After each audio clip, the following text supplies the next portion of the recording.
తల్లిదండ్రులు కావాలని మీ కలను నెరవేర్చుకోండి హెగ్డే ఫెర్టిలిటీ సెంటర్ ద్వారా ఉచిత మొదటి కన్సల్టేషన్ పొందండి 8807447474. ఇప్పుడు ఇవాల్టి ఇంటర్వ్యూలో నేను మీకు పరిచయం చేయబోతున్న గెస్ట్ కి సంబంధించి సనాతన ధర్మ రచయిత అని పిలిపించుకోవడంలో ఆయనకి సంతోషం ఉంది. ఇప్పటికే మీకు అర్థమై ఉంటుంది.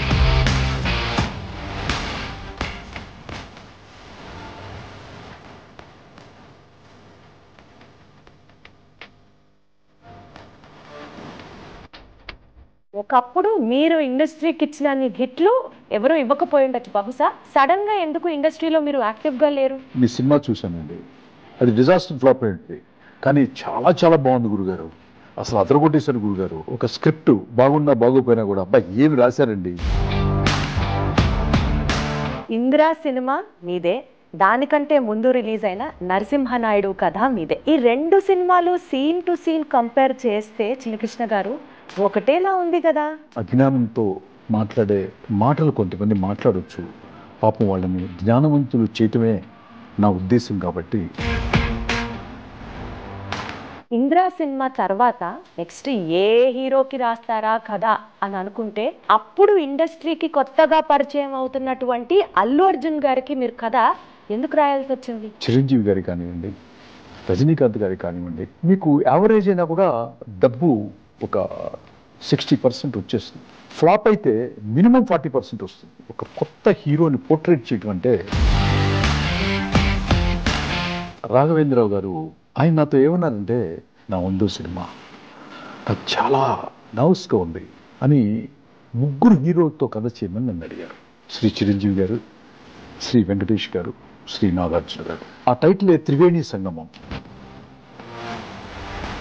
ఇండస్ట్రీలో అంటే 2 కాంపౌండ్స్ అంటారు, ఒకటి మెగా కాంపౌండ్, ఒకటి నందమూరి గారి కాంపౌండ్. మీకు ఏ కాంపౌండ్ చాలా ఫేమస్, మీకు ఇష్టం? మీరు ఏ కాంపౌండ్ మనిషి? దాదాపు 20 సంవత్సరాలు తన విశ్వరూపంతో యావత్ భారతదేశంలోనే డాన్స్ కానీ ఫైట్స్ కానీ అద్భుతంగా చేయగలడని హిందీ హీరోలు అమితాబ్ బచ్చన్ గారు, గోవిందా గారు, తమిళనాడు కానీ, కేరళ కానీ, కర్ణాటక కానీ కొన్ని కోట్ల రూపాయల రేంజ్కి తెలుగు చలనచిత్ర పరిశ్రమ తీసుకున్నటువంటి అఖీరానందన్ గారు కూడా టాలీవుడ్ లో లాంచ్ కాబోతున్నారు. సో డెఫినెట్లీ ఆయన కథ కూడా మీరే సిద్ధం చేస్తారు అని ఒక ప్రచారం నడుస్తోంది. మళ్ళీ సేమ్ సనాతన ధర్మం బ్యాక్ డ్రాప్ లోనే. ఇది వాస్తవమా కాదా? ఆ బాబు ఇంట్రొడక్షన్ అనేది చిన్న విషయం కాదు కదా. ఇప్పుడు మిగతా హీరోలందరూ 100 కోట్లు చేరడానికి 10 ఏళ్ళు 20 ఏళ్ళు పడితే అబ్బాయి స్టార్టింగ్ బిజినెస్ నాకు తెలిసి ఒక 200-300 కోట్ల రూపాయలతో స్టార్ట్ అవుతుంది ఓపెనింగ్. రజనీకాంత్ గారి cinema minimum to minimum 500 to 600 crores business, ఇది మినిమం మాట్లాడుతున్నాను. మరి మన వాళ్ళు చేసిన సినిమాలు అంత బిజినెస్ తెలుగు ఫిలిం ఇండస్ట్రీ కాబట్టి చూడలేకపోతుందా? దీన్ని ఎలా అర్థం చేసుకోవాలి? చిరంజీవి గారితో కానీ బాలకృష్ణ గారితో కానీ 500 crores అబౌవ్ సినిమా అంటే ద కంటెంట్ విల్ డిసైడ్. ఒక్కసారి మళ్ళీ అవకాశం ఇస్తే చేస్తాను. సనాతన ధర్మం యుద్ధం చేయబోతుందో త్వరలో. అబ్బా, ఆ యుద్ధం ఎలా ఉంటుందో, ఆ బ్యాటిల్ ఎలా ఉంటుందో.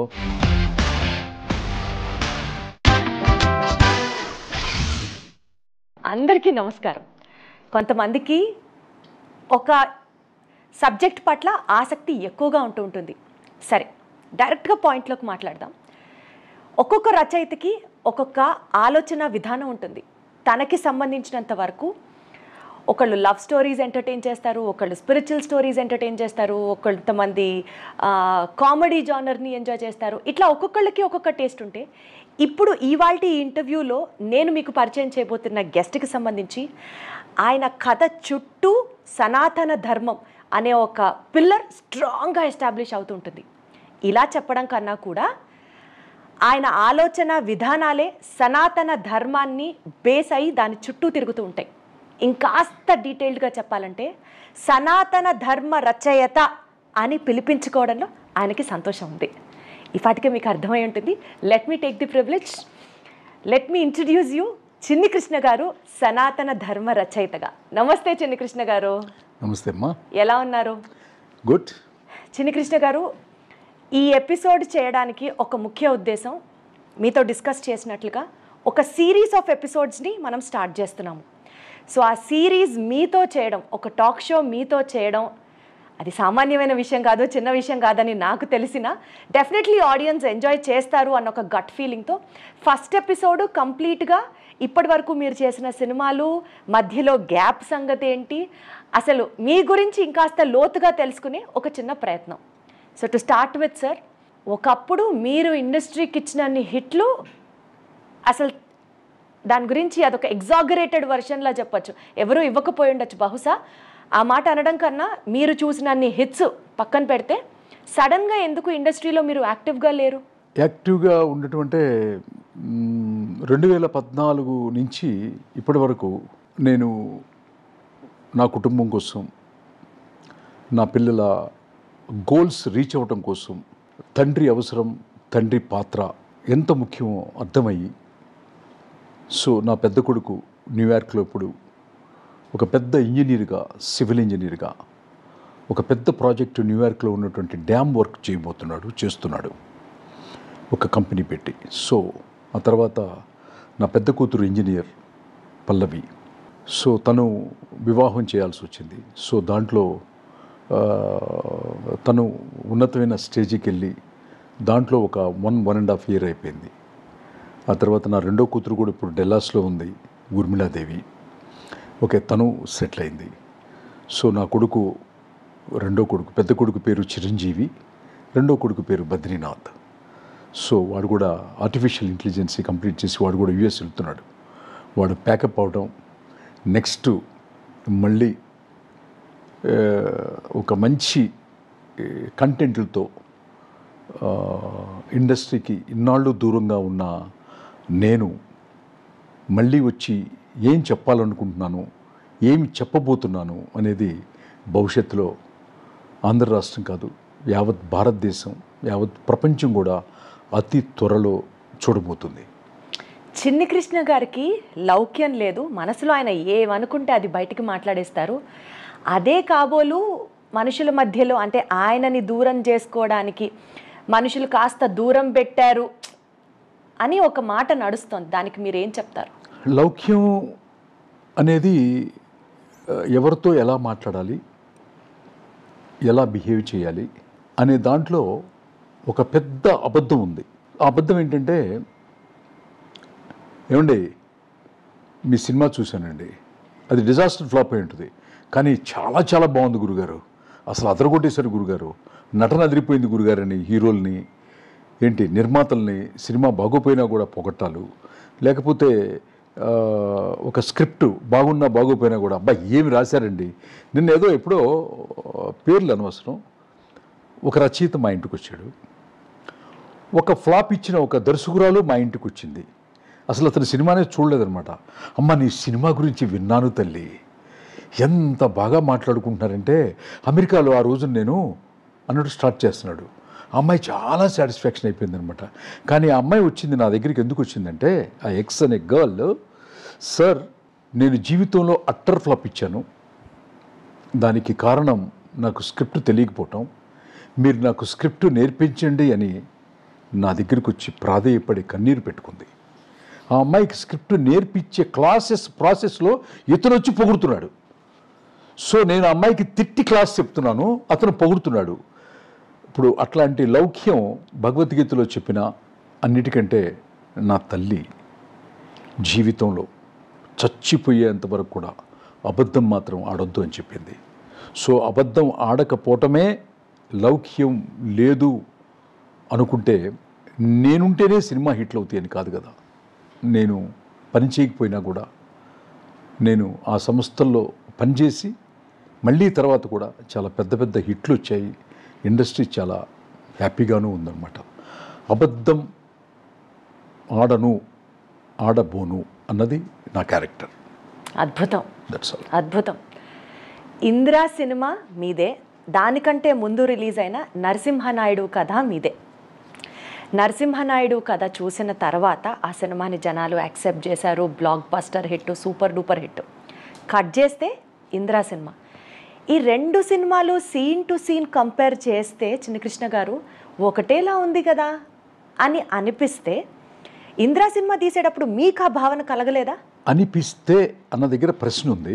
రెండు సినిమాలకి 1% కూడా పోలిక లేదు అన్నది రచయితగా నా అభిప్రాయం. దాన్ని డీకోడ్ చేసి చెప్తాను.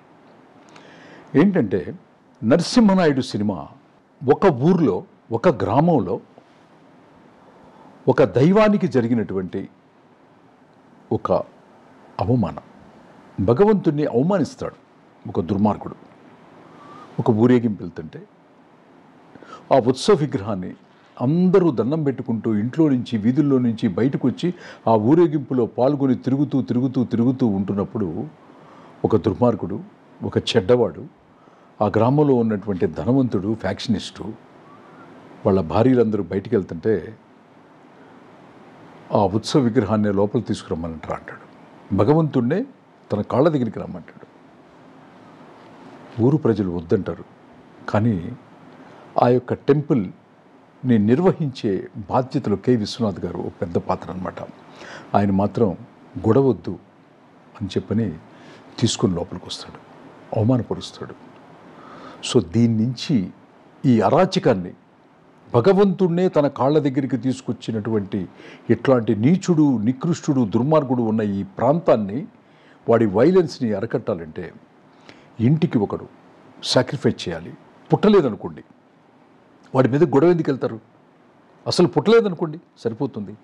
అంటే ఇంటికి ఒకడు ఎవరు వస్తారయ్యా అంటే ప్రతి ఇంటి నుంచి ఒక్కొక్క బిడ్డని సాక్రిఫైస్ చేసి ఒక సైన్యంలా తయారు చేసి ఆ సైన్యంతో వాడిని ఎట్లా ఎదుర్కొన్నాడు, అతని ఫ్యామిలీ ఇష్యూస్ ఏంటి, వాళ్ళ అన్నదమ్ములు ఏంటి అన్నది ఒక అద్భుతమైనటువంటి ఒక కంటెంట్ అది. సో మీరు ఇంద్ర టాపిక్ వస్తే ఇది ఒక గ్రామ సమస్య, దేవుడికి జరిగిన అవమానం సమస్య. కానీ ఇంద్ర దగ్గరికి వచ్చేప్పటికీ ఒక రాయలసీమ టెరిటరీ మొత్తానికి కూడా వాటర్ లేదు, నీళ్లు లేవు, నీళ్లు లేకపోతే పంటలు పండవు, పంటలు పండకపోతే ప్రతి దానికి కరువు వస్తుంది, ఈ కరువు నుంచి వైలెన్స్ పుడుతుంది. అందుకే అట్లా ఉంటారని నాకంటే ముందు ఫ్యాక్షన్ కథలు చాలామంది చెప్పారు. దుర్మార్గాలు చెప్పారు, అన్యాయాలు చెప్పారు, కొట్లాట్లు చెప్పారు, కక్షలు చెప్పారు, చాలా చెప్పారు. కానీ ఇందిరా సినిమాలో, ఇందిరా కథలో నేను చెప్పింది ఏంటంటే ఒక ప్రాంతం సస్యశ్యామలంగా ఉండాలి అంటే ఒక డ్యామ్ కట్టాలి. ఆ డ్యామ్కి ఒక స్థలం కావాలి. ఇప్పుడు పోలవరం ప్రాజెక్టు కంప్లీట్ అయిపోతే ఏం జరుగుతుందో ఈ విశ్వానికే తెలుసు. అట్లా ఒక డ్యామ్ కంప్లీట్ అయితే కనుక ఆ ప్రాంతం సస్యశ్యామలంగా ఉంటుంది. ఆ సస్యశ్యామలంగా ఉంటే ప్రజలు సంతోషంగా ఉంటారు, ఆనందంగా ఉంటారు. ఆ ఆనందంలో నుంచి వైలెన్స్ అంతా తగ్గిపోతుందని ఒక ఉన్నతమైనటువంటి క్యారెక్టర్ మెగాస్టార్ అన్నయ్య చిరంజీవి గారు ఈ కథలో నటిస్తే ఎంత వైబ్రెంట్గా ఉంటుంది, ఎంతమందికి కనెక్ట్ అవుతుంది ఈ యొక్క మంచి ఉద్దేశం అనేది 2000 సంవత్సరంలో అప్పటికింకా జలయజ్ఞం చేసినటువంటి ముఖ్యమంత్రులు కానీ, ఒక వ్యవసాయం గురించి కానీ, జలయజ్ఞం అనే పదం కానీ, డ్యాముల గురించి కానీ మాట్లాడని రోజుల్లో ఒక రచయితగా ఈ రాష్ట్రానికి నేను రెస్పాన్సిబిలిటీగా తీసుకొని డ్యామ్ విషయాల్ని, డ్యామ్ యొక్క విలువల విషయాల్ని ఆవిష్కరించినటువంటి కథే ఇంద్ర. ఇప్పుడు చెప్పు మా దీప్తి, నరసింహనాయుడికి ఇంద్రకి కథలో కానీ ఎక్కడైనా పోలికున్నదా? జరిగిన కథని తిప్పి చెప్తాం కాబట్టి ఒకప్పుడు ఇలా జరిగింది అని ప్రజెంట్లో ఓపెన్ చేస్తాం కాబట్టి అనుకుంటారు. సో అజ్ఞానంతో మాట్లాడే మాటలు కొంతమంది మాట్లాడవచ్చు. పాపం వాళ్ళని జ్ఞానవంతులు చేయటమే నా ఉద్దేశం. కాబట్టి ఇది తప్పకుండా ఈ ఆలోచన ఉన్న వాళ్ళని చూసి వాళ్ళు రియలైజ్ అవుతారు ఒకే కథ కాదు అని చెప్పని. ఎందుకంటే తెలియదు కదా, ప్యాటర్న్ అలా ఉండబట్టి అనుకుంటారు. పాపం వాళ్ళ తప్పు కదా అది. అందుకోసం విడమర్చి చెప్పినప్పుడు వాళ్ళకి నాలెడ్జ్ ఇంప్రూవ్ అవుతుంది. అది ఇంద్రా సినిమా తర్వాత అసలు back to back block buster సినిమాలు ఇచ్చిన మీకు నెక్స్ట్ ఏ హీరోకి రాస్తారా కథ అని అనుకుంటే అప్పుడు ఇండస్ట్రీకి కొత్తగా పరిచయం అవుతున్నటువంటి అల్లు అర్జున్ గారికి మీరు కథ ఎందుకు రాయాల్సి వచ్చింది? అల్లు అర్జున్ గారికి మొట్టమొదటి సినిమా రాసే అవకాశం నాకు రావటం అనేది నేను చాలా అదృష్టంగా భావిస్తాను. ఎందుకంటే ఒక ఎస్టాబ్లిష్ అయినటువంటి హీరోతో వర్క్ చేయటము, అప్పుడే స్క్రీన్కి పరిచయం అవుతున్న హీరోని మనం కథ రాయటం అనేది మీరు చూస్తూ ఉంటారు. పెద్ద హీరోల సినిమాలు నందమూరి బాలకృష్ణ గారి కానివ్వండి, చిరంజీవి గారి కానివ్వండి, రజనీకాంత్ గారి కానివ్వండి, మీకు యావరేజ్ అయినా కూడా డబ్బు ఒక 60% వచ్చేస్తుంది. ఫ్లాప్ అయితే మినిమం 40% వస్తుంది. సో జీరో ఉండదు. కానీ ఒక కొత్త హీరోని పోర్ట్రేట్ చేయటం అంటే అది పూర్తిగా కథ బాగుంటేనే చూస్తారు, లేకపోతే చూడరు. మినిమం ఆఫ్ మినిమం గ్యారంటీ కూడా ఉండదు అని నాకు ఛాలెంజ్గా తీసుకొని, మీ పర్సనల్ ఛాలెంజ్ అది, నా ఇన్నర్ ఛాలెంజ్గా తీసుకొని నాకు తోడుగా నేను తెచ్చుకున్నటువంటి ఒక అత్యంత విలువైనటువంటి సనాతన ధర్మం, ఈ భూమండలానికే తల్లి అయినటువంటి గంగమ్మ తల్లిని లోపలికి తీసుకొచ్చుకొని ఆ తల్లితో ప్రయాణిస్తూ ఆ తల్లి పేరే టైటిల్ పెట్టుకొని ఆ తల్లి ఈ విశ్వాన్నే కాపాడే రక్షకురాలుగా, కాబట్టి ఆ కథలో హీరోయిన్కి వాటర్ వల్ల ప్రాబ్లం ఉంటుందన్నమాట. సో వాటర్కి అధిపతి, గొప్పది, పవిత్రమైనది అని మనం మాట్లాడుకునేది గంగమ్మ తల్లి అయినప్పుడు ఆ గంగమ్మ తల్లి ప్రాణాలు తీయదు, ప్రాణాలు పోస్తుంది, ప్రాణాలని నిలబెడుతుంది, మనుషుల్ని కాపాడుతుంది. మనుషుల్నే కాదు, యావత్ ప్రపంచాన్ని కాదు, ఈ భూమండలాన్నే కాపాడేదే ఆ గంగమ్మ తల్లి అని చెప్పినటువంటి ఆ కథ, ఆ గంగా తీర్థాన్ని ప్రతి థియేటర్లోకి తీసుకెళ్ళి ఇవ్వటానికి సహకరించినటువంటి నిర్మాత శ్రీ అల్లు అరవింద్ గారు, శ్రీ అశ్విని దత్ గారు, దాన్ని దర్శకత్వం వహించినటువంటి రాఘవేంద్రరావు గారు, నిజంగా దాంట్లో నటించినటువంటి ముఖ్యంగా అల్లు అర్జున్ గారు అద్భుతమైనటువంటి పెర్ఫార్మెన్స్తో తన తొలి చిత్రం అది అవ్వటం నాకు భాగ్యంగాను, నాకు వరంగాను, నాకు అన్నిటికంటే ముఖ్యంగా ఏంటంటే గంగమ్మ తల్లిని ఆంధ్రప్రదేశ్కి తీసుకొచ్చి థియేటర్కి తీసుకొచ్చామన్న సాటిస్ఫాక్షన్. అల్లు అర్జున్ మొట్టమొదటి సినిమా అప్పట్లో థియేటర్లో అందరికీ కూడా మొదటి రోజున ఆ గంగమ్మ తల్లి తీర్థాన్ని కూడా మీరు ఇచ్చారు కూడా తీసుకురావటం అనేది ఈ జన్మకి నాకు ఉండే తీపి జ్ఞాపకాల్లో చాలా ముఖ్యమైనటువంటి జ్ఞాపకం అది. అల్లు అర్జున్ హీరోగా ఇంట్రొడ్యూస్ చేయటం అన్నది ఇది. ఇప్పుడు మీరు ఎవరి పేర్లు అయితే ప్రస్తావించారో ఒక్కొక్కళ్ళుగా వాళ్ళ గురించి మాట్లాడుకుంటూ, సినిమా పరంగా చూస్తే మీదేమో ఫుల్ మాస్, రాఘవేంద్రరావు గారిది దర్శకత్వంలో ఆయనకంటూ ఒక విభిన్నమైన శైలి ఆయనకుంది. ఈ మాస్ యాటిట్యూడ్ ఇన్ ద ఫిల్మ్ని ఆయన ఏ స్టైల్లో అడాప్ట్ చేసుకొని, గంగోత్రి చూస్తే తిరిగి మళ్ళీ ఇప్పుడు మీరు చెప్పినట్లుగా ఒక సాఫీగా, ఒక క్లాస్గా, ఒక హాయిగా వెళ్ళిపోయే ఒక కథ, డెఫినెట్లీ చాలా ఎమోషన్స్ దాని చుట్టూరా తిరిగినాయి. అంటే మీ స్టైల్ని ఆయన స్టైల్లో ఎలా అడాప్ట్ చేసుకొని సినిమా బయటకు వచ్చింది? ఒక్క మాటలో అడగాలంటే మీకు రాఘవేంద్రరావు గారికి ఉన్న ఆ చైన్ రిలేషన్ గురించి తెలుసుకోవాలనుకుంటున్నాం. అన్నిటికంటే ప్రధానంగా రాఘవేంద్రరావు గారు మా చిన్న వయసులో మేము చదువుకునేటప్పటి దగ్గర నుంచి కూడా ఆయన చాలా పెద్ద మాస్ డైరెక్టర్. ఆయన క్రియేట్ చేసిన చరిత్రలు ఒక పెద్ద పుస్తకం రాయొచ్చు. అట్లాంటి రాఘవేంద్రరావు గారు నన్ను ముగ్గురు హీరోలతో కలిపి ఒక కథ రాయమని అడిగారు. యాక్చువల్గా అది మాట్లాడుకుంటూ పోతే చాలా టైం పడుతుంది. సో ఇప్పుడు గంగోత్రి వరకు చెప్పేస్తాను. అంత పెద్ద డైరెక్టరు తన 100వ సినిమాని పెండింగ్ పెట్టుకున్నారు. తన 100వ సినిమా చేయాలి.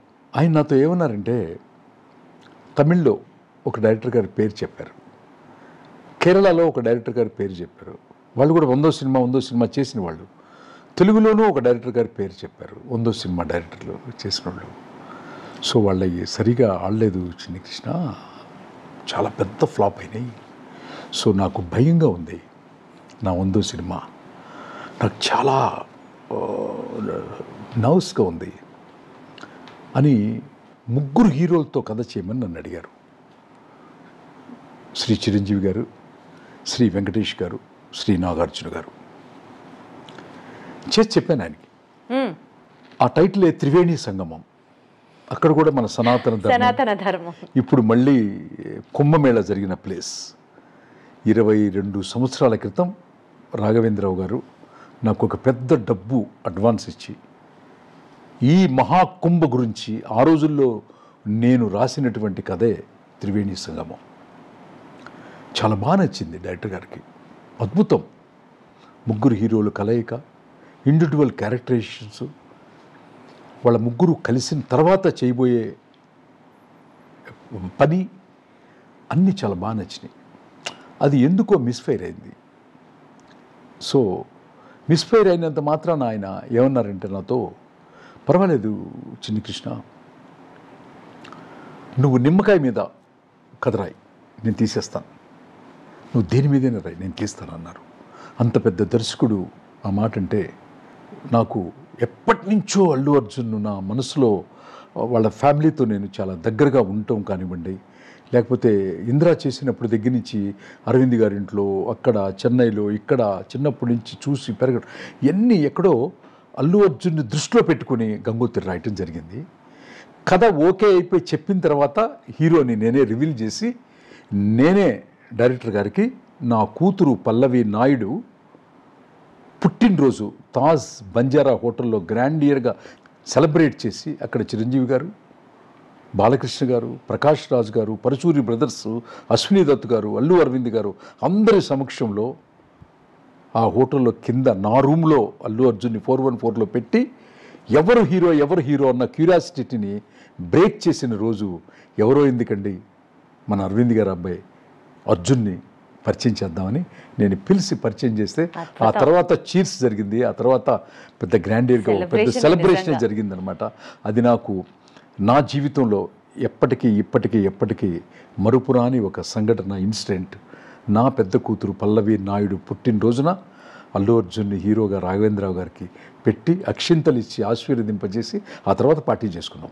సో ఇప్పుడు మీరు లాంచ్ చేసినటువంటి హీరో అల్లు అర్జున్ గారు ఇవాళ రోజున is a pan India star, highest remuneration తీసుకుంటున్నటువంటి ఒక హీరో. ఆయన డెడికేషను, ఆయన డిటర్మినేషను, ఆయన హార్డ్ వర్క్, ఇవన్నీ ఆయన సక్సెస్ గురించి మాట్లాడతాయి. అలాంటి ఒక స్టార్ని మీరు లాంచ్ చేయడం, ఇవాళ రోజున ఆయన కెరియర్లో అంత ఉన్నతమైన స్థానం, ఆయన ఎదుగుదలని చూస్తే ఎలా అనిపిస్తుందండి మీకు? అంటే ఫస్ట్ రోజుకి ఇవాళ రోజుకి మీరే ఉన్నారు ఆయన జర్నీలో కంపేర్ చేసుకొని చూడడానికి. How do you analyse that? Allu Arjun గారి గురించి ఒక్క మాటలో చెప్పాలంటే, కంటే ఒక వాక్యంలో చెప్తాం. తను ఫిక్స్ చేసిన గోల్ రీచ్ కావటం కోసం ఎంత కష్టమైనా పడే మనస్తత్వం, నిరంతర నటన వ్యవసాయదారుడు అతను. ఇంత బాగా చెప్పారు. నటన మీద వ్యవసాయం చేస్తాడు నిరంతరం. ఇప్పుడు మనం ఇంటర్వ్యూ జరుగుతున్నప్పుడు కూడా అక్కడ వ్యవసాయం చేస్తూనే ఉంటాడు. The best personalities, the best creators ఎవరో తెలుసుకొని అదంతా మనసులో నిగూఢంగా పెట్టుకొని అతనికి ఉన్నటువంటి టాలెంట్ని, దర్శకత్వ టాలెంట్ని, రచనా టాలెంట్ని, సంగీత టాలెంట్ని, డిఎస్పి గారిని తను గట్టిగా మానసికమైనటువంటి బంధం వేసి, రెమ్యునరేషన్ ఇచ్చే డైరెక్టరు, రెమ్యునరేషన్ ఇచ్చే రైటరు, రెమ్యునరేషన్ తీసుకునే మ్యూజిక్ డైరెక్టర్ కాకుండా మనసు పెట్టి చేసే రచయిత, మనసు పెట్టి తీసే దర్శకుడు, మనసు పెట్టి చేసే సంగీత దర్శకుడు, మనసు పెట్టి సినిమా తీసే నిర్మాత, ఎంత ఖర్చైనా పర్లేదు అనేవాడే ఈ భూమి మీద అల్లు అర్జున్కి పరిచయమైనటువంటి అత్యంత అద్భుతమైనటువంటి రచయిత, అద్భుతమైనటువంటి దర్శకుడు, అద్భుతమైనటువంటి హ్యుమానిటీ గల వ్యక్తి సుకుమార్. దర్శకుడు సుకుమార్, రచయిత సుకుమార్. ఈ సుకుమార్ గారు రాత్రింబగళ్ళు 10 గంటలు అల్లు అర్జున్ గారు కష్టపడితే 20 గంటలు సుకుమార్ గారు కష్టపడితేనే ఆ ప్రొడక్ట్ వస్తుంది, ఆ అవార్డులు వస్తాయి, ఆ రివార్డులు వస్తాయి, ఆ డబ్బు వస్తుంది అనమాట. సో ఫస్ట్ ఒక రచయితగా నేను ఇంకొక విషయం ఏంటంటే, నరసింహనాయుడు నాతో పాటు కలిసి వర్క్ చేశాడు సుకుమార్. సో అది యావత్ ప్రపంచానికి తెలియదు, ఫస్ట్ టైం తెలుస్తుంది, వింటున్నాను చెప్తున్నాను. సో అక్కడ నాకు ఎలా ఉంటుందంటే, వీళ్ళిద్దరు కలయిక, నేను ఎలా చెప్పాలి, అల్లు అర్జున్ ఫస్ట్ సినిమా నేను రాసి నాతో పాటు వర్క్ చేసి, నా అసిస్టెంట్ నాతో పాటు వర్క్ చేసి నాకే ఎన్నో నేర్పించినటువంటి సుకుమార్ అంటాను. శిష్యుడి దగ్గర నుంచి కూడా కొన్ని నేర్చుకోవచ్చు కదా, అట్లా శిష్యుడి దగ్గర నుంచి కూడా నేర్చుకున్న గురువు వాళ్ళిద్దరూ కలిసి పనిచేసి ఇవాళ ఒక ఎవరెస్ట్ శిఖరంలాగా భారతదేశ చలనచిత్ర పరిశ్రమలో ఉన్నటువంటి రికార్డులన్నీ కూడా తీసుకొచ్చి ఆంధ్రప్రదేశ్కి నేషనల్ అవార్డు కూడా తీసుకొచ్చి ఇక్కడ పెట్టారంటే చిన్నవాళ్ళు కాబట్టి నాకంటే మనస్ఫూర్తిగా అభినందిస్తున్నాను, ఆశీర్వదిస్తున్నాను. ఇంకా ఇంటర్నేషనల్ స్థాయికి కూడా వాళ్ళిద్దరు కాంబినేషను వెళ్ళటం తథ్యం, తథాస్తు తథాస్తు. అంటే పర్సనల్గా మీరు అర్జున్ గారిని ఎంత అభిమానిస్తారో ప్రేమిస్తారో అర్థమవుతున్నాయి మీ మాటల్లో. బన్నీ గారి అరెస్ట్ ఇన్సిడెంట్ జరిగిన తర్వాత టాలీవుడ్లో ఎవరైనా మాట్లాడతారా అని వెయిట్ చేసిన టైంలో కేవలం మీరొక్కరే గొంతెత్తి మాట్లాడారు. ప్రేమ ఉంది కాబట్టి బాధ్యతగా దీన్ని మేము చూడాలా, లేకపోతే మీకంత ధైర్యం ఏంటి? ఎవరూ మాట్లాడలేదు, చిన్ని కృష్ణ గారు మాత్రమే ఎందుకు మాట్లాడారు, ఆ తెగింపేంటి ఆయనలో అని అనుకోవాలా? ఆ ధైర్యం నా సనాతన ధర్మం నుంచి పుట్టుకొస్తుంది. సనాతన ధర్మం ఈ భూమి మీద ఏ జాతికి, ఏ దేశానికి, ఎవ్వరికీ భయపడదు. దానికి మనకి నిలువెత్తు సాక్ష్యమే భగవత్ స్వరూపుడు, కాశీ విశ్వనాథుడు మళ్ళీ పుట్టాడు అన్నటువంటి నరేంద్ర మోడీ గారే మనకి ఉదాహరణ.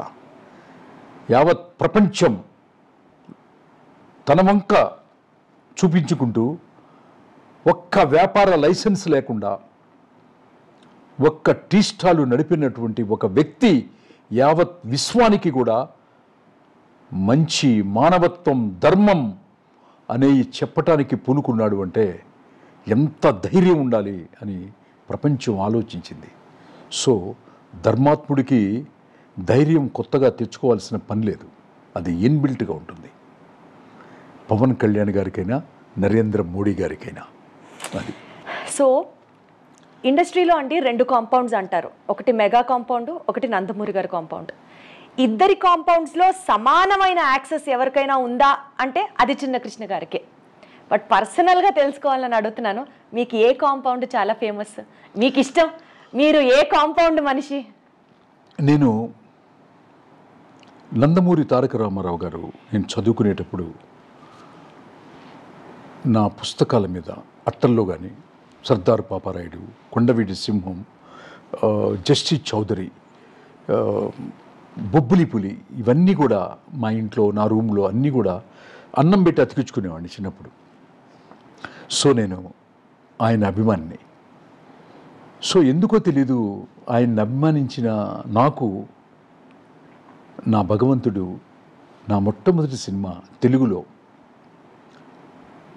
నరసింహనాయుడుగా నాకు అవకాశం కల్పించినటువంటి నా బాలయ్య బాబుని నన్ను కథ చెప్పగానే లోపలికి వెళ్ళి ఒక పెద్ద పళ్ళెంలో స్వీట్ తీసుకొచ్చి, షాల్వా తీసుకొచ్చి నాకు ఇచ్చి, గోపాల్, పరచూరి బ్రదర్స్ని అందరినీ దగ్గర పెట్టుకొని, లక్ష్మీ నరసింహస్వామి భక్తుడిని గోపాల్. నేను చిన్నప్పటి నుంచి లక్ష్మీ నరసింహస్వామి స్తోత్రం చదువుకుంటూ పెరిగిన వాడిని. అట్లాంటిది లక్ష్మీ నరసింహస్వామినే పాత్రలోకి తీసుకొచ్చి, పూజలోకి తీసుకొచ్చి, ఆయుధ పూజలోకి తీసుకొచ్చి చెప్పిన ఈ సినిమా ఒక చరిత్ర సృష్టిస్తుంది. 100 Days ఫంక్షన్లోనూ నంది అవార్డు వచ్చినప్పుడు కూడా ఆ భగవంతుడే రచయిత చిన్ని కృష్ణ రూపంలో మా ఇంటికి వచ్చి కథ చెప్పాడు అని చెప్పని నన్ను ప్రశంసించినటువంటి బాలకృష్ణ గారు నాకు ఒక కన్నైతే, చిన్నప్పటి నుంచి ప్రతి రోజు నిత్యం ఆంధ్ర రాష్ట్రం మొత్తాన్ని కూడా ఆయన కంట్రోల్లోకి తీసుకొని దాదాపు 20 సంవత్సరాలు తన విశ్వరూపంతో యావత్ భారతదేశంలోనే డ్యాన్స్ కానీ ఫైట్స్ కానీ అద్భుతంగా చేయగలడని హిందీ హీరోలు అమితాబ్ బచ్చన్ గారు, గోవిందా గారు, ఎక్కడ ప్రపంచంలో ఉన్నటువంటి యావత్ ఊగిపోయేది. తమిళనాడు కానీ, కేరళ కానీ, కర్ణాటక కానీ కొన్ని కోట్ల రూపాయల రేంజ్కి తెలుగు చలనచిత్ర పరిశ్రమని తీసుకెళ్ళినటువంటి మెగాస్టార్ చిరంజీవి గారు, ఆయనతో నేను ఇందిరా సినిమా చేస్తున్నప్పుడు, నేను కథ చెప్పినప్పుడు ఈయన బట్టలు పెట్టి స్వీట్స్ ఇస్తే అన్నయ్య వాళ్ళ ఇంట్లో కథ చెప్పగానే ఇమ్మీడియట్గా నన్ను దగ్గరికి తీసుకొని నా నుదుటి మీద ముద్దు పెట్టి, దత్తుగారు, గోపాల్, ఈ కథ నిర్మాతలకి డిస్ట్రిబ్యూటర్లకే కాదు గోపాల్, సైకిల్ స్టాండ్ వాడికి కూడా లాభించేటటువంటి కథ చెప్పించారు అని సినిమా రిలీజ్ కాకుండా మొట్టమొదట అప్రిషియేట్ చేసినటువంటి ఇంకొక ఇండస్ట్రీకే 2 కళ్ళు అయిన వాళ్ళు నాకు 2 కళ్ళే కాదు, నాకు మొత్తం ఈ జన్మకి వాళ్ళిద్దరికీ కూడా నేను రుణపడి ఉంటాను. అంతే, దాని గురించి ఇక ఇది లేదు. ఇంకో జన్మంటూ ఉన్నా కూడా, లేకపోతే బ్యాలెన్స్ జన్మలో కూడా వాళ్ళిద్దరికీ ఇంకా గొప్ప కథలు రాసి ఇంకా గొప్ప నా ధర్మాన్ని శాశ్వతమైనటువంటి ముద్ర వేయాలని మనస్ఫూర్తిగా ఇంకా కోరుకుంటున్నా వ్యక్తిని. మనసులో ఉన్నది మనసులోంచి మాట్లాడడం అంటే మిమ్మల్ని చూసే నేర్చుకోవాలి చిన్ని కృష్ణ గారు. అందుకనే ఇంకా నా నెక్స్ట్ క్వశ్చన్, బాలకృష్ణ గారికి బి గోపాల్ గారు అంటారు, చిన్ని కృష్ణ ఏం చెప్తే అది గురు అంతే, ఆ మాట ఆయన చెప్తే చేసి తీరుతారంతే అన్న ఒక రిలేషన్ ఉంది అని. ఇంకా నెక్స్ట్ క్వశ్చన్ అది ఎలా అడగాలో అన్న కూడా నేనే విరమించేసుకుంటున్నాను. బికాజ్ మీ ఇద్దరికి ఉన్న ఆ రిలేషను, మిమ్మల్ని ప్రేమించే ప్రతి ఒక్కరికి మీతో ఉన్న ఆ రిలేషన్ ఎంత స్ట్రాంగ్గా ఉంటుందో అర్థమవుతుంది. అంతేగా, మీరు అభిమానించే వ్యక్తులు మిమ్మల్ని ప్రేమిస్తారు, మీరు ఏం చెప్పినా సరే గుండెల్లో పెట్టుకొని చూసుకుంటారు. నైస్. సో నెక్స్ట్ అండి, సనాతన ధర్మం ఈ పాయింట్ గురించి మీరు ఫోకస్ చేస్తున్న తీరు, అంటే సినిమాల గురించి మాట్లాడతాం. నేను ఇంట్రొడక్షన్లో ఇందాక అదే చెప్పాను, ఒక్కొక్క రచయితకి ఒక్కొక్క టేస్ట్ ఉంటుంది అని. సే ఫర్ ఎగ్జాంపుల్ గంగోత్రి సినిమాలో గంగమ్మని పాత్రలోకి తీసుకున్నారు, ఇంద్రా సినిమాలో కాశీ విశ్వేశ్వరుని పాత్రలోకి తీసుకున్నారు, లక్ష్మీ నరసింహనాయుడినే సాక్షాత్తు నరసింహనాయుడు సినిమాలో పాత్రగా చేశారు. సో ఎందుకు మీకంత ప్రేమ అనాలో, సనాతన ధర్మాన్ని మీరు మాత్రమే ప్రపంచానికి చూపించాలి అన్న తాపత్రయం అనాలో, లేకపోతే why is that so impactful on Chinni Krishna, so that అది మీరు సినిమా రూపేణ ప్రజల మీదకు రుద్దుతున్నారా అని కూడా ఒక్కొక్కసారి అనిపిస్తుంది. ఏం చెప్తారు? వెట్రిమారన్ గారని తమిళనాడులో ఒక డైరెక్టర్ గారు ఉన్నారు, నాకు చాలా ఇష్టం ఆయన అంటే.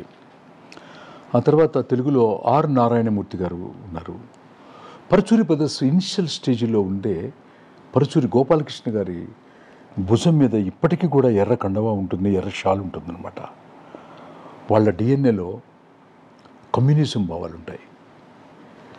వెట్రిమారన్ గారు కూడా దళిత్తు ఈ భారతదేశంలో పడుతున్నటువంటి కష్టాలని చాలా చక్కగా పోర్ట్రేట్ చేస్తారు. ఆయన కూడా నాకు ఫేవరెట్ డైరెక్టర్, మేము రెగ్యులర్గా మాట్లాడుకుంటూ ఉంటాం. గోపాలకృష్ణ గారితో నేను వర్క్ చేశాను, అన్నయ్య గారితో నా కథలకి మాటలు రాశారు. చాలా సినిమాలకు ఆయన 2 సినిమాలు. అట్లా ఒక్కొక్క రైటర్కి ఒక్కొక్క డైరెక్టర్కి ఒక ఇష్టం ఉంటుందన్నమాట డిఎన్ఏలో. అట్లా నన్ను చాలామంది అడిగిన విషయం, పూజారులు కానీ వాళ్ళు కానీ వీళ్ళు కానీ ఎక్కడికి వెళ్ళినా కూడా మీ సినిమాలంటే మాకు ఇష్టం అండి, మీ సినిమాలు ఏ గుడికి వెళ్ళినా కూడా అడుగుతారు. నాకు ఒక్కొక్కరికి ఒక డిఎన్ఏ ఉంటుందన్నమాట. సో ఒకళ్ళు ఉంటారు ఎక్కువ దేవుడు పుస్తకాలే చదువుతుంటారు, కొంతమంది ఉన్నారు డిటెక్టివ్లు చదువుతారు, కొంతమంది ఉన్నారు ప్రేమ కథలు చదువుతారు అనమాట, ఎద్దనపూడి సులోచనారాయణ గారు, కొంతమంది దెయ్యం కథలు చదువుతుంటారు, కొంతమంది అదే చెప్పాను నేను. కొంతమంది అంటే వాళ్ళ ఇష్టం అనమాట, ప్రేక్షకులు ఇష్టం, రాసే రచయితలు ఇష్టం. మా అమ్మగారు చిన్నప్పుడు నన్ను భారతదేశం మొత్తం, మా కుటుంబంలో వచ్చినటువంటి చిన్న కష్టానికి నా తల్లి భారతదేశంలో ఉన్నటువంటి అన్ని గుళ్ళకి తను తిరిగింది తన కష్టం తీరాలని, నన్ను తోడు తీసుకెళ్ళింది చిటుకు నీళ్ళు పట్టుకొని. నేను ఇప్పుడు కాశీ వెళ్ళినప్పుడు చిన్నప్పుడు అడిగాను అనమాట, చూసి ఆశ్చర్యపోయాను అనమాట, ఇంత దూరం కదా అది అని చెప్పని. నేను అప్పుడే అన్నాను, ఇది మన ఊర్లో ఎందుకు లేదని అని అడుగుండేవాడిని అనమాట. సో మా అమ్మగారు తిరిగినటువంటి ప్రతి ప్లేస్ని తిరిగి నేను రచయితనైన తర్వాత, ఒక మధ్యతరగతి వాడో ఒక పేదవాడో కాశీనో హిమాలయాస్నో ఎన్నో చూడలేడు కాబట్టి, గంగోత్రి వెళ్ళలేడు కాబట్టి, ఒక రచయితనయ్యి వాళ్ళ ఊరికి వాళ్ళ థియేటర్లో ఆ యొక్క విశిష్టత చెప్పే ఒక సనాతన ధర్మాన్ని, టెంపుల్స్ని దాన్ని చొప్పించి చెప్పే అవకాశం నాకు ఆ భగవంతుడు నా తల్లి ద్వారా కలిగింది. అందుకోసమే నన్ను నమ్మి బాలకృష్ణ గారు, చిరంజీవి గారు, అల్లు అర్జున్ గారు అయితే 2 సార్లు బద్రీనాథ్, వెరీ టిపికల్ జర్నీ అది, వెరీ టిపికల్ జర్నీ అనమాట. సో ఇట్లా నాకు సహకరించినటువంటి అల్లు అరవింద్ గారు, అశ్విని దత్ గారు, నాకు అవకాశం ఇచ్చినటువంటి బి గోపాల్ గారు, నటించినటువంటి బాలకృష్ణ గారు, చిరంజీవి గారు, వీళ్ళందరికీ కూడా ఆ సంగీతం సమకూర్చినటువంటి కీరవాణి గారు అందరికీ కూడా, అందరికీ టోటల్ టీం అందరికీ కూడా నేను మాత్రం ఈ సనాతన ధర్మం వెనకాల ఒక రచయిత చెప్పిన దాన్ని అర్థం చేసుకోవటం, దాన్ని నటించాలి అనే దృక్పథం తీసుకురావటం, అది ప్రేక్షకుల దగ్గరికి తీసుకెళ్ళటం కూడా ఈ సనాతన ధర్మ రచయిత అనే ఒక బ్రాండ్ ఏదైతే అందరూ వేశారో, మీరు కూడా దీప్తి గారు వేశారో ఐ డ్రీమ్స్ ద్వారా, దీన్ని నేను ఆనందంగా స్వీకరిస్తున్నాను.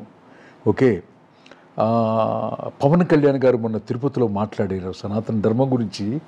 ఓకే, రచయితగా నేను సంతోషంగా ఎప్పుడూ ఉంటాను సనాతన ధర్మ రచయితని అనిపించుకోవటంలో.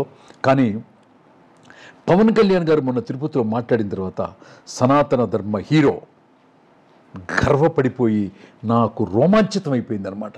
ఎంత రోమాంచితం అయిపోయిందో నేను చెప్పలేను. ఫస్ట్ టైం ఆయనతో పనిచేయలేదు, బట్ మానసికంగా ఇంట్లో బయట పిల్లలు అందరం కూడా చాలా రోజుల తర్వాత ఆ పదాలన్నీ వింటున్నామన్న సంతోషం మాకు చెప్పటానికే వీల్లేదు. చిన్నకృష్ణ గారు, ఒక ప్రావర్బ్ ఉంది ఇంగ్లీష్లో, birds of the same group flock together అని అంటారు. మీరు సనాతన ధర్మాన్ని విపరీతంగా అభిమానిస్తారు, ప్రేమిస్తారు, ప్రజల్లోకి తీసుకువెళ్ళాలి అని తాపత్రయపడతారు. మీరు చెప్పినట్లు మొన్న ఆ సభలో కూడా పవన్ కళ్యాణ్ గారు ఇదే సనాతన ధర్మం గురించి మాట్లాడారు. ఆ సనాతన ధర్మం పట్ల మీరిద్దరూ చూపిస్తున్న ఆ ప్రేమ ఎలా అనిపిస్తోందంటే, హకీరానందన్ గారు కూడా టాలీవుడ్లో లాంచ్ కాబోతున్నారు, సో డెఫినెట్లీ ఆయన కథ కూడా మీరే సిద్ధం చేస్తారు అని ఒక ప్రచారం నడుస్తోంది. మళ్ళీ సేమ్ సనాతన ధర్మం బ్యాక్డ్రాప్లోనే. ఇది వాస్తవమా కాదా? ఇప్పుడు అల్లు అర్జున్ గారిని నేను ఫస్ట్ ఇంట్రడ్యూస్ ఫిల్మ్ రాయటం జరిగింది. సో ఇది చాలామంది అడుగుతున్నారు నన్ను, మీలాగే మీరే రాస్తున్నారంట కదా అని. కొంచెం మా రఘురామకృష్ణరాజు గారు అడిగారు. సో ఆయన నాకు మంచి మిత్రుడు రఘురామకృష్ణరాజు గారు, ఆయన ఒకటి అడిగారు. చాలామంది ఇండస్ట్రీలో అడుగుతున్నారు, చాలామంది అడుగుతున్నారు అనమాట. సో అట్లాంటి ప్రపోజల్ ఏమన్నా పెద్దలు పవన్ కళ్యాణ్ గారు, ఇంకా చిరంజీవి గారు, ఎందుకంటే ఆ బాబు ఇంట్రొడక్షన్ అనేది చిన్న విషయం కాదు కదా, చిన్న విషయం కాదు. ఇప్పుడు మిగతా హీరోలందరూ 100 కోట్లు చేరడానికి 10 ఏళ్ళు 20 ఏళ్ళు పడితే, అబ్బాయి స్టార్టింగ్ బిజినెసే నాకు తెలిసి ఒక 200-300 కోట్ల రూపాయలతో స్టార్ట్ అవుద్ది ఓపెనింగ్. సో అట్లాంటి ఒక చేసే ఒక బాబు నెక్స్ట్ జనరేషన్ ఇంట్రొడ్యూస్ చేసేటప్పుడు వాళ్ళు తీసుకునే జాగ్రత్తలు, వాళ్ళు తీసుకునేటటువంటి ఒక పరీక్షలు, వాళ్ళు పెట్టే పరీక్షలు అన్నిట్లో కూడా నేను నెగ్గాలి కదా. సో ఆ అవకాశం వస్తే కనుక తప్పకుండా రాస్తాను. ఒకవేళ రాయటం కనుక జరిగితే, నేనే రాయటం కనుక జరిగితే నేనేం మాట్లాడను. ఇంకా అర్థం చేసుకునే వాళ్ళకి అర్థం చేసుకునే అంతే. సరే, మాస్ సినిమాలకి కేర్ ఆఫ్ అడ్రస్గా ఉండేటువంటి చిన్నకృష్ణ గారు, మాస్ సినిమాలకి ఒక లెజెండరీ యాక్టర్గా మనం చూసేటువంటి జూనియర్ ఎన్టీఆర్ గారికి ఇప్పటి వరకు కథ ఎందుకు రాయలేదు? ఒకసారి ఒక 20 years బ్యాకే, ఒక 18 years బ్యాక్ అనుకుంటా, మీరు పదే పదే జూనియర్ ఎన్టీఆర్ అని అనకండి అమ్మా. ఎందుకంటే చిన్నవాడిగా ఉన్నప్పుడు పర్లేదు కదా, తను ఇవాళ ఈ ప్రపంచంలో ఒక రెస్పెక్టబుల్ హైలీ పెర్ఫార్మ్డ్ యాక్టర్. అతను ఏ పాత్ర ఇచ్చినా సరే తను ఆ పాత్రకి ప్రాణం పెట్టేసి కాదు, ఆ ప్రాణం పోసేసేసి ఆ పాత్రలోకి వెళ్ళిపోయి జీవించి క్లాప్స్ కొట్టించి ఏడిపించే ఒక ఉన్నతమైనటువంటి నటుడు కదా. అంతే, మనం జూనియర్ తీసేసి తారక రామారావు గారనే పిలుద్దాం. నేను మాత్రం అలాగే పిలుచుకుంటాను. నా తారక రామారావు గారికి ఒక్కసారి అవకాశం వచ్చింది, సెట్ అవ్వలేదమ్మా. ఎప్పుడు వచ్చినా కూడా అప్పుడు రావడం కంటే ఇప్పుడు రావడం బెటర్ అనుకుంటున్నాం. ఎందుకంటే ఇంకా ఒళ్ళు దగ్గర పెట్టుకొని అంత పెద్ద హీరో అయిపోయాడు కదా. ఆ పెద్ద హీరోకి ఒక పెద్ద కథతో మళ్ళీ పిలిస్తే వెళ్ళి రాయాలని నాకు ఉంది తల్లి. మీరు చిరంజీవి గారితో పనిచేశారు, బాలకృష్ణ గారితో పనిచేశారు. సౌత్లో లెజెండరీ యాక్టర్స్ అనంటే కళ్ళు మూసుకొని ఎవరన్నా చెప్పే పేర్లు రజనీకాంత్ గారు, చిరంజీవి గారు, బాలకృష్ణ గారు. ఇప్పుడు రజనీకాంత్ గారి cinema minimum to minimum 500 to 600 crores business, ఇది మినిమం మాట్లాడుతున్నా నేను. అంత ఈక్వల్ స్టార్డమ్ ఉన్న హీరోలు మనకి ఉన్నారు కదా, మరి మన వాళ్ళు చేసిన సినిమాలు నేను ఏదైతే లెజెండరీ స్టార్స్ అని మాట్లాడుతున్నానో అంత బిజినెస్ తెలుగు ఫిలిం ఇండస్ట్రీ కాబట్టి చూడలేకపోతుందా? దీన్ని ఎలా అర్థం చేసుకోవాలి? వెరీ గుడ్ క్వశ్చన్ దీప్తి గారు, మంచి క్వశ్చన్ వేశారు.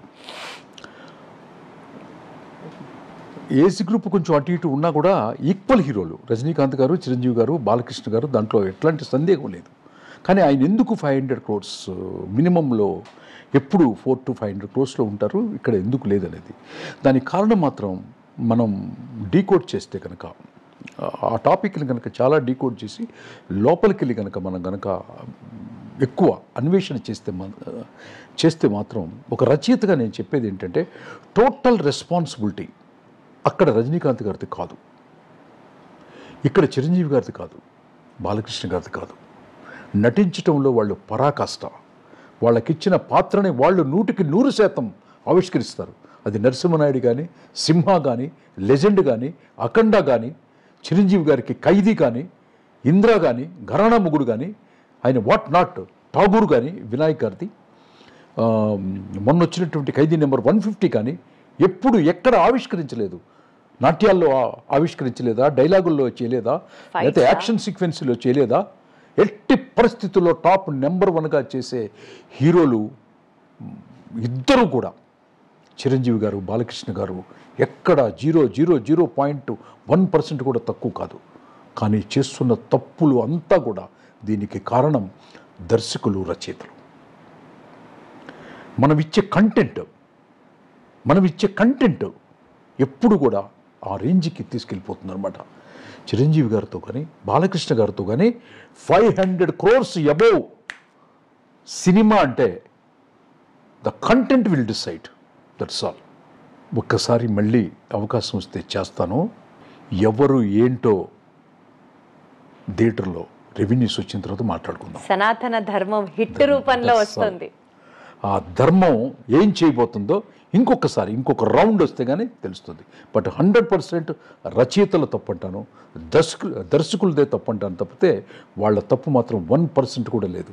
అద్భుతమైనటువంటి నటులు, తెలుగు ఇండస్ట్రీ చేసుకునేటువంటి వరం, అదృష్టం అన్నమాట. కానీ కంటెంట్ ఇవ్వకపోవడం మాత్రం మా రచయితలది, మా దర్శకులదే ప్రధానమైన పాత్రని మాత్రం చెప్పగలను. ఒకప్పుడు మీరు ఇచ్చిన హిట్స్, మీరు చూసిన హిట్స్తో మాట్లాడితే, రిలేట్ చేసుకుంటే మీడియా హౌస్లు మీ నుంచి ఫోన్ల కోసం ఎదురు చూసేవి. ఇప్పుడు మీడియా హౌస్లు కాస్త ముభావంగా ప్రవర్తిస్తున్నాయి మీ పట్ల అని అంటే ఏం చెప్తారు? చిచ్చి అదే మీరు ఉండదమ్మా. చిచ్చి మీడియా హౌస్లన్నీ, నేను పనిచేసిన మీడియా హౌస్లు అసలు ఎప్పుడు మాట్లాడుకుంటుంటాం. ఇప్పుడు గీతా ఆర్ట్స్ దత్తు గారు ఈరోజు పొద్దున కూడా నాకు మెసేజ్ చేశారు, నేను కూడా మాట్లాడుకున్నాం. అదేం ఉండదు. దత్తు గారి పిల్లలు కానీ అట్లా ఏముండదు. అన్నీ సెట్ అవ్వాలి. ఒక సినిమా అంటే సెట్ అవ్వాలి అన్నీ అనమాట. ఆ టైము, ఆ కాలము వచ్చినప్పుడు అన్నీ జరుగుతాయి. నేను చెప్పాను కదా, నేను నా పర్సనల్ పనుల వల్ల అమెరికాలోను, దుబాయ్లోను, మిగతా కొంచెం ఆఫ్రికాలోను నాకు పనులు ఉండటం వల్ల, నా కుటుంబ ఇది ఉండటం వల్ల ఇదే అనమాట. త్వరలోనే అన్నయ్యని కూడా కలవటం జరిగింది. సో ఒక 1 or 2 ప్రాజెక్ట్స్ ఈ 2025లోనే అనౌన్స్ అవుతాయి. అది ఒకప్పుడు అండి సినిమా హిట్ అవ్వాలి అంటే కథలో మంచి బలం ఉండాలి అని. ఒకప్పుడు అనమాకమ్మ, ఎప్పటికీ. ఇప్పుడు కూడా నా నెక్స్ట్ సెంటెన్స్ అదే. ఇప్పుడు కథలో బలంతో పాటు బడ్జెట్లో కూడా బలం ఉండాలి. 400 కోట్లు, 500 కోట్లు. ఆ cinema face of the cinema ఎలా మారిపోతుందంటే, బాగా ఖర్చు పెట్టి చేసే సినిమాలని ఒక రకంగా జనాలు, సినిమా అంటే ప్రాబబిలీ ఇలా ఉంటేనే ఎక్కువ ఓన్ చేసుకుంటామేమో అన్న స్టేజ్కి కూడా వెళ్ళారు. That's a different trend all together. దీన్ని మీరు ఎలా చూస్తారు చిన్ని కృష్ణ గారు? దానికి ఒక మంచి ఉదాహరణ నాకు చాలా విజయేంద్ర ప్రసాద్ గారు అనే ఒక రచయిత మా కంటే ముందు ఆయన చాలా పెద్ద హిట్లు, ఆల్ టైమ్ రికార్డులు ఇచ్చారు. ఆయన అంటే నాకు చాలా గౌరవం. వాళ్ళ అబ్బాయి శ్రీ రాజమౌళి గారు, తను డైరెక్టర్ అయిన దగ్గర ఫస్ట్ ఫిలిం నుంచి కూడా నాకు పరిచయం. ఆ అబ్బాయి రాజమౌళి గారు ఒక్క ఫెయిల్యూర్ లేకుండా ఇంతవరకు ఇన్ని సినిమాలు దర్శకత్వం వహించినటువంటి ఏకైక దర్శకుడు ఈ జనరేషన్లో మాత్రం ఎంటైర్ ఇండియాలో ఓన్లీ రాజమౌళి గారు. ఎవరెస్ట్ శిఖరం పైన పీక్లో అట్లాగే అందరూ అంటారు, ఎక్కటం దిగటం కొరకే పెరుగుట విరుగుట కొరకే ఎక్కడం దిగాలి కదా అని దిగడు. ఎందుకు దిగడంటే వాళ్ళ నాన్నగారు రాసే స్క్రిప్ట్ని తను 100 times ఎన్హాన్స్ చేసి ఆ ఎవరెస్ట్ శిఖరం ఎక్కుతున్నాడు కదా, ఎక్కే పోర్చ్ ఒకటి ఉంటుంది కదా మీకు. ఎక్కే పోర్చ్ ఏంటి? రైట్ లెగ్గో లెఫ్ట్ లెగ్గో ముందో వెనకాలో ఉంటుంది, జెండా పాతినప్పుడు కూడా ఒక పోర్చుని ఉంటుంది. కానీ ఆయన పైకెక్కి ఏం చేశాడంటే ఒక మెడిటేషన్లో ధ్యానంలో కూర్చున్నాడు ఆయన. ఆ ధ్యానాన్ని అప్పుడే డిస్టర్బెన్స్ ఎవరు చెయ్యనంత కాలం ఆ ఎవరెస్ట్ శిఖరంలో, భారతదేశ చలనచిత్ర పరిశ్రమలో ఎవరెస్ట్ శిఖరములో జెండా పాతడానికి వెళ్ళలేదు. జెండా పాతడానికి ఎక్కే వీళ్ళు పాతారు. కానీ ఎస్ఎస్ రాజమౌళి గారు, మా గురుతుల్యులు లాంటి ఒక విజేంద్ర ప్రసాద్ గారి కొడుకు అక్కడ మెడిటేషన్ చేస్తున్నాడు, అక్కడ ధ్యానంలో ఉన్నాడు. ఆ ధ్యానానికి, ఆ వచ్చే బై ప్రొడక్ట్కి, భారతదేశ చలనచిత్ర పరిశ్రమానికి హిట్లకి బౌండరీస్ లేవు, బడ్జెట్కి బౌండరీస్ లేవు, అదేందా హీరోలు ఎలివేషన్స్కి ఇది లేదు.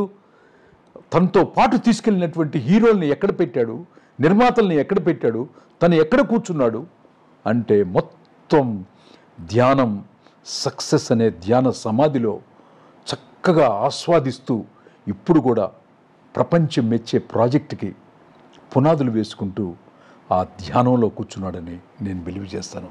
సో దానికి బడ్జెట్లు లిమిట్ ఉండవు. ఫర్ ఎగ్జాంపుల్ చెప్పాలంటే అతి తక్కువ బడ్జెట్లో తీసిన కాంతార 10-12 కోట్లలో 200-300 కోట్ల రూపాయలు కలెక్ట్ చేసేసింది భారతదేశంలో. మనం ఇంతకుముందు ఎప్పుడు చూడలేదు. సో అట్లా చిన్న బడ్జెటా పెద్ద బడ్జెట్ అని కాదు. మీకు బాహుబలి చూస్తే అది ఒక దృశ్య కావ్యం. ఎంతోమంది రాజుల కథలు మనం చూసాం ఇంతకుముందు.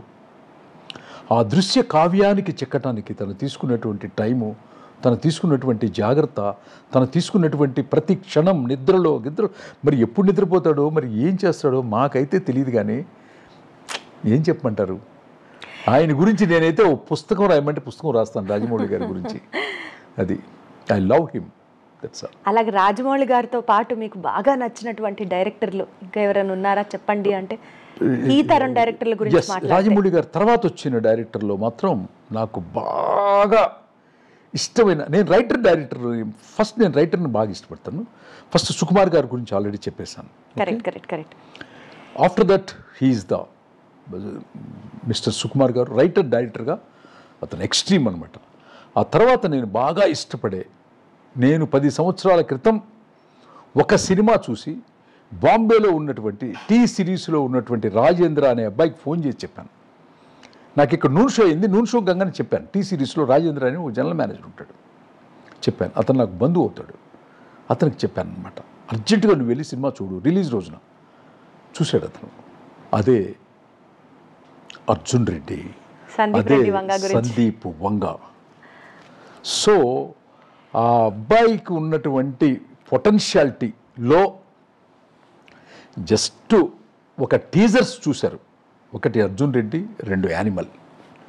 సోల్తో కథ రాయటంలో సుకుమార్ గారు అండ్ సందీప్ వంగారెడ్డి గారు నిష్ణాతులు. ఆత్మావిష్కరణ చేస్తారు కథలో. ఆ ఆత్మని క్లియర్ కట్గా ప్రజెంట్ చేస్తారనమాట. హంగులు, ఆర్భాటాలు, స్కేల్స్, బ్రహ్మాండంతో కొంతమంది చేస్తారు, ఆత్మతో కొంతమంది చేస్తారు. ఈ ఆత్మావిష్కరణతో చేసినటువంటి పుష్ప, ఆత్మావిష్కరణతో చేసినటువంటి కథ రాసినటువంటి అర్జున్ రెడ్డి అండ్ యానిమల్ ఎంత సెన్సేషన్ క్రియేట్ చేశారో మీరు చూశారు. అదనమాట ఆత్మావిష్కరణ. సోల్ని ఆవిష్కరింపజేయాలి కథలో. దానికి వీళ్ళిద్దరూ నాకు చాలా ఇష్టం. బాగా నచ్చిన సినిమా ఏంటి ఈ మధ్య కాలంలో రిలీజ్ అయిన వాటిలో? అన్డౌటెడ్లీ పుష్ప. అన్డౌటెడ్లీ పుష్ప. నేను 1.5 years బ్యాక్ చెప్పాను. అల్లు అర్జున్ గారికి నేషనల్ అవార్డు వచ్చినప్పుడు ఇంటర్వ్యూలో చెప్పాను అనమాట, దీని పార్ట్ 2 రాబోతుంది, ఇది భారతదేశంలో అన్ని రికార్డులని తిరగరాస్తుందని కూడా చెప్పాను. ఆ ఇంటర్వ్యూ మీరు చూడొచ్చు, నాది యూట్యూబ్లో ఉంది. నేను కంటెంట్ చెప్తే ఫోర్కాస్ట్ చేయగలను అనే నమ్మకం ఇప్పటి వరకు ఫెయిల్ కాలేదు, భవిష్యత్తులో చెప్పలేను. కానీ ఇంతవరకు ఎనీ ఫిల్మ్ నెక్స్ట్ మీరు ఏం ప్రాజెక్ట్స్ చేస్తున్నారు చిన్ని కృష్ణ గారు? అది టూ ఎర్లీ టు సే. నాతో డిస్కస్ చేస్తున్నటువంటి దర్శకులు, హీరోలు, వాళ్ళ నోటి నుంచి, నిర్మాతలు వాళ్ళ నోటి నుంచి వస్తే బాగుంటుంది. బట్ డెఫినెట్లీ పెద్ద ప్రాజెక్ట్స్ అని ఎక్స్పెక్ట్ చేస్తున్నాను. యా, నేను నాకు కూడా కాంపిటీషన్ ఉంటుంది కదా. నేను హ్యూమన్ బీయింగే కదా. నేను సనాతన ధర్మంలో ప్రయాణం చేసేవాడిని కదా. ఇప్పుడు రికార్డులన్నీ సనాతన ధర్మానికి ఏమి రాలా. ఈ సనాతన ధర్మం ఏం చేయబోతుంది కమింగ్ డేస్లో, ఈ సనాతన ధర్మమే కథగా మారి, ఆ కథ ఒక యుద్ధంగా మారి, ఆ యుద్ధాన్ని ఒక ఆవిష్కరణ జరిగితే ఎన్ని రికార్డులు వస్తాయో నేను చెప్పను. మీరందరూ చూసినప్పుడు మాత్రం ఒక కాల్ చేసి మాట్లాడండి. సనాతన ధర్మం యుద్ధం చేయబోతుందో త్వరలో. అబ్బా, ఆ యుద్ధం ఎలా ఉంటుందో, ఆ బ్యాటిల్ ఎలా ఉంటుందో అతి త్వరగా చూపించాలని ఆ భగవంతుడిని, కాశీ విశ్వనాథుడిని వేడుకుంటున్నాను. సనాతన ధర్మం గురించి పదే పదే మాట్లాడుతున్నారు. పవన్ కళ్యాణ్ గురించి ప్రస్తావన చేశారు, నరేంద్ర మోడీ గారి గురించి ప్రస్తావన చేశారు. ఇంతకీ పొలిటికల్ రిలేటెడ్ మిమ్మల్ని లాస్ట్లో ఒక క్వశ్చన్ అడుగుతా అన్నాను, చూసారా? మీరు బీజేపీ అభిమాన, ఆర్ఎస్ఎస్ అభిమాన, పొలిటికల్గా మీకు ఏమైనా ఇంక్లినేషన్ ఉందా? నేను రాజకీయ నాయకులందరినీ బాగా ఇష్టపడతాను. ఎవరు శత్రువు కాదు, ఎవరు తక్కువ కాదు, ఎవరు ఎక్కువ కాదు, అందరినీ ఇష్టపడతాను. అందరూ మంచి పనులే చేశారు.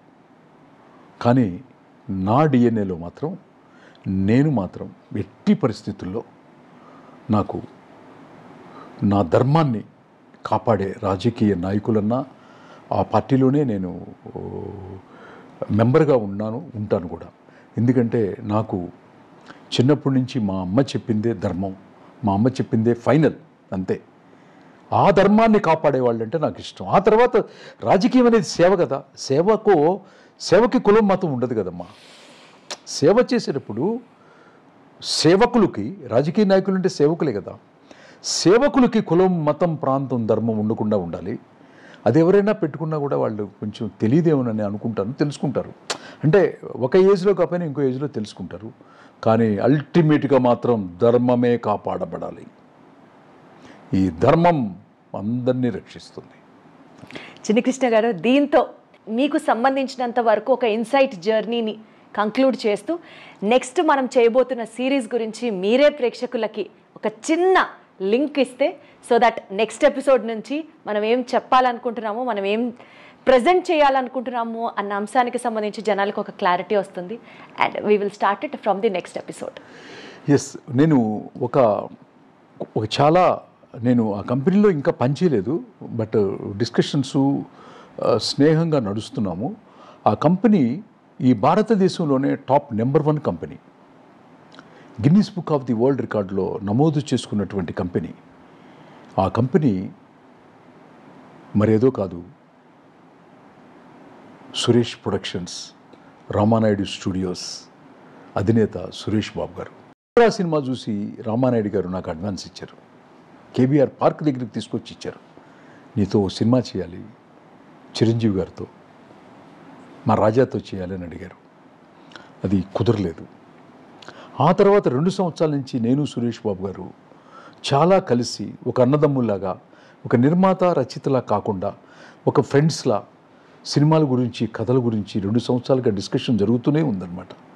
మా మధ్య అనేకమైనటువంటి డిస్కషన్లో సక్సెస్ఫుల్ సినిమాలకి ఒక సోల్ అది డిస్కషన్లో ఆయన కూడా కూర్చొని లోపలికి వచ్చి ఆయన ఇప్పుడు ఆయన ఏజ్కి, ఆయన సాధించిన దానికి ఇప్పుడు కొత్తగా తెలుసుకోవాల్సిన అవసరం కూడా లేదు ఆయన ఉన్నటువంటి దీనికి. కానీ ఒక బుక్ పెట్టి ఆ బుక్లో ప్రతి పేజీలో ప్రతి సినిమా గురించి ఆయన హ్యాండ్ రైటింగ్తోనే రాసుకుంటూ ఏంటి ఇప్పటికీ కూడా తెలియని విషయాన్ని తెలుసుకుందాం అనుకున్నటువంటి సురేష్ బాబు గారిని ఈ ప్రపంచం మొత్తం చూసే కోణం ఒక నిర్మాతగానో, ఒక ధనవంతుడుగానో, ఒక ఇదిగానో చూస్తారు. కానీ నేను మాత్రం ఆయన జడ్జిమెంట్ని కానీ, ఆయన యొక్క ఇంట్రెస్ట్ కానీ, ఆయన ఏదో చేస్తాడు నెక్స్ట్, అది మాత్రం ఒక చాలా మంచి ఒక ప్రొడక్ట్ మాత్రం ఆయన నుంచి మాత్రం బయటకు వస్తుంది. ఆయన దగ్గర జరిగినటువంటి యొక్క సోల్ ట్రావెలింగ్ స్క్రిప్ట్లో డిస్కషన్స్ అన్నీ కలిపి ఒక 52 సినిమాలుగా మేము ఒక టాక్ షో చేద్దాం అనుకున్నాం. ఆయన కూడా గెస్ట్గా ఉంటానని చెప్పారు. ఆయనకి చాలా మంచిదండి ఇది, నెక్స్ట్ జనరేషన్కి చాలా ఉపయోగపడుతుందని చెప్పారు. అట్లాంటి సురేష్ బాబు గారిని, ఇంకా సినిమా పరిశ్రమలో చాలా పెద్దల్ని ఒక్కొక్క రోజుకి ఒక్కొక్క గెస్ట్ని పిలుస్తూ ఒక మంచి ప్రోగ్రాము చేద్దాము దీప్తి. దాని టైటిల్ కూడా చాలా చక్కటి పెట్టారు సారు. ఓకే, అందరం కలిసి అనుకొని నెక్స్ట్ జనరేషన్కి ఒక మంచి దాన్ని ఏమంటారు, మనకు తెలిసిన విషయాన్ని, వాళ్ళకి నచ్చకపోతే డస్ట్బిన్లో వేసుకోవచ్చు, బట్ నాకు వరకు తెలిసిన విషయాన్ని మాత్రం నేను చెప్పడానికి ఒక టాక్ షోకి ప్రిపేర్ అవుతున్నాను. అందరం కలిసి చేసుకొని ఆ నెక్స్ట్ కమింగ్ జనరేషన్కి ఉపయోగపడేటట్టు ఉంటే చాలనేది. దీనికి సురేష్ బాబు గారు, అన్నిటికంటే మా సురేష్ బాబు గారికి మనస్ఫూర్తిగా థ్యాంక్స్ ఎందుకు చెప్పుకుంటానంటే, ఈ మధ్యన డిసెంబర్ 25వ తారీఖున నా తల్లి చనిపోయింది. చనిపోయినప్పుడు పేపర్లో కూడా వచ్చింది, చిన్న కొడుకుని నేనే కర్మకాండలు చేయాలి. నేను ఆయన వర్క్లో ఉన్నాను అనమాట. ఆయన వర్క్లో ఉండి ఇట్లా చూస్తున్నప్పుడు ఇది జరిగింది. ఆయన నాకు ఓదార్చిన ఇది, ఆయన నాకు చేసినటువంటి ఆ టైంలో నన్ను కన్సోల్ చేసిన విధానం నేను ఎప్పటికీ మర్చిపోలేను. సురేష్ బాబు గారు, మళ్ళీ చెప్తున్నాను, సురేష్ ప్రొడక్షన్స్ నా తల్లి చనిపోయినప్పుడు మీ బ్రదర్ వెంకటేష్ గారు కూడా నాతో మాట్లాడి నన్ను కన్సోల్ చేసినటువంటి ఆ మాటలు టిల్ డెత్ నేను గుర్తుపెట్టుకుంటాను. మీకు, మీ అన్నదమ్ములిద్దరికీ, మీ బాబు రాణా గారికి, మీ సురేష్ ప్రొడక్షన్స్ అండ్ రామానాయుడు స్టూడియోకి ఒక రచయితగా పుట్టినటువంటి నేను ఖచ్చితంగా ఒక మంచి అద్భుతమైనటువంటి లెజెండరీ స్క్రిప్ట్ని మీ చేతుల్లో పెట్టి అతి త్వరలో పెడతానని ఈ ఇంటర్వ్యూ పరంగా చెప్తూ, మీకు మనస్ఫూర్తిగా, మీకు మీ తమ్ముడు గారికి, స్వర్గస్థులైనటువంటి మీ నాన్నగారికి కూడా శిరస్సు ఉంచి నమస్కరిస్తున్నాను sir. Thank you. So wait చేస్తూ ఉంటామండి. మన సిరీస్ కంటిన్యూ చేస్తూ ఉండే తరుణంతో సెకండ్ ఎపిసోడ్లో ఆడియన్స్తో పాటు నేను కూడా చాలా ఈగర్గా, ఎక్సైటెడ్గా వెయిట్ చేస్తున్నాను మీతో ఈ టాక్ షో చేయడం. Thank you so much Chinni Krishna గారు. నమస్తే. Thank you.